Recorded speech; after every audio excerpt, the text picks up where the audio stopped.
Good morning বন্ধুরা, তোমরা সবাই কেমন আছো? আশা করি সবাই খুব ভালো আছে, আমরা খুব ভালো আছি। তো তোমরা ভিডিওটা প্লিজ পুরো লাস্ট পর্যন্ত দেখো, শুরু থেকে দেখো। আমি এখন সকাল 4:30টার সময় উঠে পড়েছি। আর এটা হচ্ছে রুদ্র, ও সকালবেলায় ওদের বাড়ি থেকে আমাদের বাড়িতে এসছে, কারণ আজকে সকালবেলা দাদা, দিদি, রূপম ওরা দিল্লিতে যাবে চলে। তো সেই জন্য রুদ্রকে তো দেখতেই পেলে সকালবেলায় চলে এসেছে। আর আমরা আজকে আমি 4:30টার সময় উঠেছি, আর দিদি দাদা তার আরও আগে উঠেছে। তো দাদার উঠে স্নান করা হয়ে গেছে, এবার রূপমের স্নানও হয়ে গেছে, তোমাদের তো দেখালাম। রূপমও স্নান করে রেডি হচ্ছে, আর এদিকে দিদি ভাত রান্না করে ভাতগুলো থালায় বেরিয়ে পাখার সামনে রেখেছে ভাতগুলো একটু ঠান্ডা হতে। তো আমি ঠান্ডা হয়ে গেছে ভাতগুলো, এখন আমি ভাতগুলো এই টিফিন বক্সে সব কটা ভরে নেব। তো ভাতগুলো এখন আমি একটু রেডি করে দিচ্ছি, মানে দিদি ওদিকে অন্য কাজ করছে, মানে রেডি হচ্ছে। তো সেই জন্য আমি ভাতগুলো একটু এদিকে প্যাকিং করে দেবো, তাহলে একটু তাড়াতাড়ি হয়ে যাবে। তো ভাতগুলো ভালোই ঠান্ডা হয়ে গেছে, কারণ গরম ভাত টিফিনের মধ্যে রাখলে পরে ভাতগুলো নষ্ট হয়ে যাবে। কারণ এই ভাতগুলো খেতে খেতে ধরো দুপুরবেলা, এখন সকাল 4:30 বাজে, মানে তারও একটু আগে রান্নাটা হয়ে গেছে ভাত। আর যদি গরম ভাত ভরি তো নষ্ট হয়ে যাবে ভাতগুলো, দুপুর হতে হতে হয়তো আটকানো থাকবে। সেই জন্যে ঠান্ডা করে ভালো করে তারপর আমি টিফিন বক্সের মধ্যে দিয়ে দিচ্ছি। ভাতগুলো খেয়ে নেবে ওখানে গিয়ে, স্টেশনে গিয়ে দুপুরবেলায়।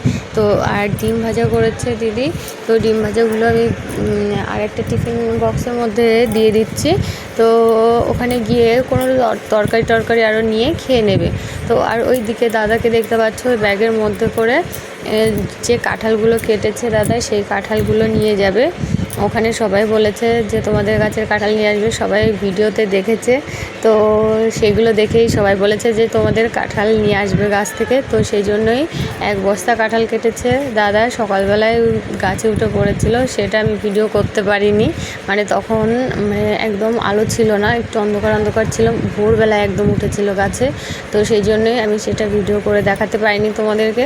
তো এখন দাদা সে কাঁঠালগুলো সব ব্যাগে প্রথমে একটা বস্তায় ভরেছে, তারপর ব্যাগের মধ্যে ভরে নিচ্ছে। তো কটা কাঁঠাল কেটেছে সেটা জানি না, কিন্তু প্রায় বস্তা ভরে গেছে। তো সেগুলো ভরা হয়ে গেছে, ব্যাগটা গোছানো হয়ে গেছে, ব্যাগটা সবই রেডি। তো দাদাও রেডি হয়ে নিচ্ছে। আর এদিকে রূপমকে আমি ভাত দিয়ে দিয়েছিলাম, রূপম ভাত খেয়ে নিচ্ছে। আর রুদ্র এখানে একটু বসলো ঘরের সামনে, যে রূপমের পাশেও বসে আছে, আর রূপম খাচ্ছে। দেখো ও আবার জল খাচ্ছে, বেশি খেতে পারেনি ভাত, ওকে যা ভাত দিয়েছি তো অর্ধেক ভাতও পুরোটা খাইনি, অল্প করেই ভাত দিয়েছে। একদম সকালে তো একদম বাসি মুখেও তো যাওয়া যায় না, তো সেই জন্যে সবাই অল্প অল্প করে কটা ভাত খেয়ে নিয়েছে। আর দাদা ব্যাগগুলো নিয়ে আস্তে আস্তে বের হচ্ছে। আমাদের গেটের সামনেই টোটো এসেছে, একদম গেটের সামনে, আমাদের গেটের সামনেই টোটো দাঁড়িয়ে আছে, ওখানে ব্যাগগুলো দাদা নিয়ে পৌঁছে রাখছে। আর ভেতরে মা আছে, দিদি, ওরা সব একটু গোছাগাছি করছে। যতই হোক মানে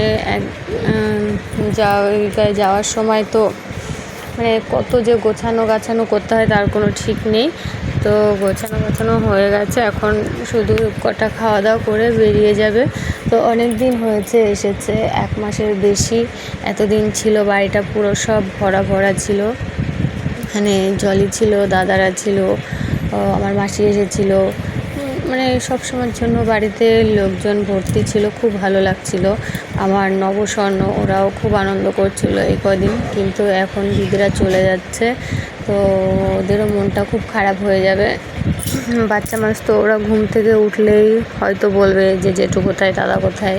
ওরা ঘুমিয়ে আছে, ওদেরকে আমি ডাকিনি, যে যদি কান্নাকাটি করে তো সেই জন্যেই ওদেরকে ডাকা হয়নি, ওরা ঘুমিয়ে আছে। আর এখনই বেরিয়ে যাবে, সবাই রেডি হয়ে গেছে। তো নব আর স্বর্ণর কথা ভাবছি যে ওরা উঠে কি বলবে, কি করবে। তো দিদিও ব্যাগটা নিয়ে এখানে আসছে, দাদাকে বলছে যে ব্যাগটা নাও, দাদা বলছে আমি পারবো না, তুমি নিয়ে আসো, এতগুলো ব্যাগ বানিয়েছো। তো দিদি নিজেই নিয়ে আসলো ব্যাগটা, যেহেতু ভারী সেই জন্যই দাদাকে বলছিল, কিন্তু দাদা এনে দেয়নি ব্যাগটা, দিদি নিয়ে চলে এসেছে। আর এটা হচ্ছে টোটো দাঁড়িয়ে আছে, টোটোর পর সব কিছু ব্যাগ ট্যাগ রেডি একদম, এখন শুধু মানে রওনা দিলেই হয়। ওখানে মিলি আছে, দেখো কত সকালবেলা, মানে ওই কাকিটা একদম সকালে ওঠে, ওই কাকি সামনের বাড়ি একটা কাকি, তারা এখন উঠোন ঝাড় দিচ্ছে, আর আমরা তো তার কত আগে উঠেছি তার ঠিক নেই। তো যাই হোক, ব্যাগ ট্যাগ সব কিছু টোটোতে রেডি হয়ে গেছে, এখন চলে যাবে। আবার নব আর স্বর্ণ থাকলে ওরা কি বলতো কি জানি, তো ওরা ঘুমিয়ে আছে, সেই জন্য ওদেরকে ডাকা হয়নি। আর ওইটা হচ্ছে রোহিত, দেখো চলে এসছে, মানে ওটা আমার ননদ, আর এটা ননদের ছেলে, আর বসে আছে ননদের মেয়ে। ওরাও সকালবেলায় চলে এসেছে, ওদের বাড়ি একটু ওইদিকে। তো ওটা হচ্ছে মিনময়ী, তোমরা তো দেখেছো এর আগেও অন্য ভিডিওতে হয়তো দেখে থাকবে। তো ও স্কুল ড্রেস পরে এসেছে, তার কারণ ও স্কুলে যাবে, ওর স্কুল আছে 7টায়। ও এই দিকে এসছে বলে সেই জন্য একদম রেডি টেডি হয়ে এসেছে, এখান থেকে স্কুলে চলে যাবে। আর এদিকে সব কিছু দেখা হচ্ছে যে ব্যাগ ট্যাগ ঠিকঠাক আছে কি না, মানে 3-4টে ব্যাগ হয়েছে। বোঝোই তো তোমরা যে দূরের রাস্তা, অনেক দিন থাকতে হলে কত কিছু নিয়ে যেতে হয়। আরও লোকে মানে চেনা জানাই তো মানুষ, এটা ওটা নিতে, তো সেসব জন্য আরও বেশি মানে ব্যাডিংগুলো হয়ে গেছে। আরও নিজেদেরও আছে অনেক কিছু, তো ব্যাগ ট্যাগগুলো সব গুছিয়ে নিচ্ছে। আর খারাপও লাগছে যে বাড়িটা একদম ফাঁকা হয়ে যাচ্ছে। ফাঁকা হলেও তো কিছু করার নেই, যেতে হবে সবাইকেই, শুধু মানে যে দাদা দিদি যাচ্ছে তা তো না, মানে মানুষকে তো বাঁচতে হলে কত কিছুই করতে হয়, বাড়ি ছাড়তে হয়, বাড়ি থেকে বিদেশে থাকতে হয়, তো সেরকমই যেতেই হবে, কিছু করার নেই। আর যেহেতু রূপম ওখানে পড়াশোনা করে, সেই জন্য আরও বেশি করে ওখানে তো থাকতেই হবে। আবার আসবে হয়তো দাদারা 1 বছর পরে, তখন আমার নবস্বর্ণ আরও বড় হয়ে যাবে। আর নবস্বর্ণ এখনও ঘুম থেকে কিন্তু ওঠেনি, ভাবছি যে যদি উঠে যায়, কিন্তু ওরা ঘুম থেকে ওঠেনি। দেখো ওই কাকি আর ওই একটা যা, ওরা উঠোন লেপছিল সকালবেলায়, সেটা একটুখানি দেখিয়ে দিলাম তোমাদের। আমি এইদিকে আসছিলাম রাস্তায়, সেই জন্য একটু ভালো করে দেখাতে পারলাম না। তো এই বাড়ি থেকে চলে আসছে এখন সবাই আস্তে আস্তে, কারণ এখান দিয়েই তো যেতে হবে। এই বাড়ির দিকেই আছে ওইটা রুদ্র, রকি, রূপম, মা, ওখানে সবাই দাঁড়িয়ে আছে আমাদের এই রাস্তার মাথাতে। রূপমের হাতে ওইটা একটা পাকা আম, একদম হলুদ টুকটুকে হয়ে গেছে আমটা। আর রকি মনে হয় পেড়ে দিল গাছ থেকে, এই কোনায় একটা আম গাছ আছে, ওই গাছটা থেকে। তো রুদ্র কিন্তু সেই সকালবেলা থেকে এসেই রূপমের কাছে রয়েছে। ওর কিন্তু অনেক বন্ধুরা কিন্তু কেউ আসেনি এখনও, রুদ্রই একমাত্র এসেছে, তার মানে রুদ্রই হচ্ছে ওর আসল বন্ধু। রুদ্র সেই সকালবেলায় প্রথমেই তো তোমাদের দেখলাম যে রুদ্র এসছে। তো টোটো চলে আসছে, দেখো সবাই আসছে রাস্তার দিকে, যেহেতু চলে যাচ্ছে সবারই মনটা খারাপ লাগছে। আমাদের এই বাড়ির সামনে, মানে এই বাড়ি মানে আমার শ্বশুর শাশুড়ি থাকে এখন এই বাড়িতে, আমার অন্য একটা যা থাকে এই বাড়িতে, আমরাও চলে আসব। এখন যে বাড়িতে আমরা আছি সেই বাড়িটাই শুধু রূপম, মানে ওই দাদারা থাকবে। আর এই বাড়িটা দেখতে পাচ্ছ, এটাই আমরা চলে আসব। এই বাড়িতে আমাদের থাকতে হবে। আমার শ্বশুর শাশুড়ি থাকে এখন, আমার আর একটা ভাসুর থাকে এই বাড়িটায়, আর ওই বাড়িটা আমাদের ছেড়ে চলে আসতে হবে। তো সেটা নিয়েও আমি একটা ভিডিও করে দেখাবো তোমাদের পরে, তো এখন না। দেখো রূপম কিন্তু নমস্কার করছিল বাবাকে, আর বলছে যে তাই দিদিকে নমস্কার কর, বলছে না দিদিকে কেউ নমস্কার করে, সেই জন্য একটু হাসাহাসি হচ্ছিল। আর এদিকে সব কিন্তু রেডি হয়ে আছে যে এখন ওইদিকে যাবে রাস্তায়, মানে মেন রোড, এটা হচ্ছে আমাদের বাড়ির সামনের রাস্তা। এই দেখো ওইটা হচ্ছে আমার শ্বশুরের ঘর, যে ইয়েলো কালারের জানলা দেখতে পাচ্ছ, ওইটা হচ্ছে আমার শ্বশুরের ঘর। তো এখন আমরা এইদিকে মেন রাস্তার দিকে আসছিলাম। তো দিদি বাবাকে নমস্কার করছে, মাকেও নমস্কার করলো, দেখো।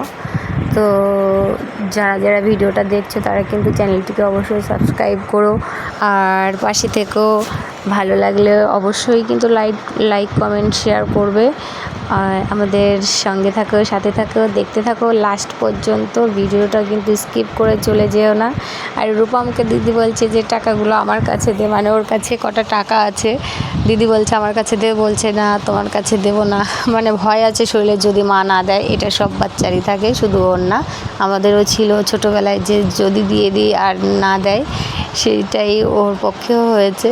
তো বাবাও আসছে, সবারই খারাপ লাগছে যে চলে যাচ্ছে, যেহেতু মা বাবা তাদের তো খারাপ লাগবেই। তো ওই দেখো কত মানুষ সব একসঙ্গে আমরা যাচ্ছি। এর আগের দিনও জলই গেছিলো, সবাই মিলে এখানে এসেছিলাম আমরা। সেই ভিডিওটাও আমি আপলোড করতে চেয়েছিলাম কিন্তু আপলোড করতে পারিনি, মানে ভিডিওটা রেডি করা আছে কিন্তু আমি আপলোড করতে পারিনি। কোনো একটা সমস্যা হয়েছে ভিডিওতে, সেজন্য সেটা আপলোড হচ্ছে না। কিন্তু এটাও কি হবে আমি জানি না, আপলোড করতে পারবো কি না, কি সমস্যা হচ্ছে আমার ফোনে একটু বুঝতে পারছি না আমি সেটা। কিন্তু এটা আপলোড হবে কি না আমি জানি না, মানে আপলোড করার জন্যই তো আমি ভিডিওটা করছি। দেখা যাক কি হয়, আপলোড করতে পারি কি না পারি। তো আমি প্রথম থেকে কিন্তু শেষ পর্যন্ত এই ভিডিওটা করেছি, মানে ঘুম থেকে ওঠার পর থেকে দিদিরা রেডি হওয়া পর্যন্ত, আর ফাইনালি এখন যাওয়া পর্যন্ত আমি কিন্তু ভিডিওটা পুরো করছি। টোটোটা কিন্তু ছেড়ে দিয়েছে। তো আজকে এই পর্যন্তই, দেখা হচ্ছে আবার পরের ব্লগে। আজকে কিন্তু অনেক কিছু দেখিয়ে ফেললাম, তোমরা কিন্তু সাথে থাকো, পাশে থাকো, টাটা।